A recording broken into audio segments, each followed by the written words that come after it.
নমস্কার। আজকে আমরা শুনব শ্রী শ্রী সারদা মায়ের অমৃত কথা। শ্রী শ্রী মায়ের কথা শুনব ঠাকুর ও মায়ের সন্ন্যাসী সন্তান স্বামী ব্রহ্মানন্দজির স্মৃতিতে। এই বিষয়ে লিখেছেন স্বামী পূর্ণাত্মানন্দজি।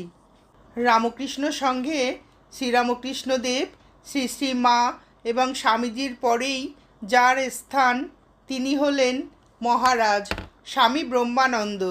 শ্রী মায়ের প্রতি স্বামী ব্রহ্মানন্দের অপরিসীম শ্রদ্ধা ভক্তির প্রথম লিখিত পরিচয় পাওয়া যায় 1890 সনে বৃন্দাবন থেকে বলরাম বসুকে লেখা তার একটি পত্রের মাধ্যমে। মাতা ঠাকুরানী গয়াধামে সত্বর যাইবেন লিখিয়াছেন এবং গয়াধাম হইতে আসিয়া বেলুড়ে থাকিবেন।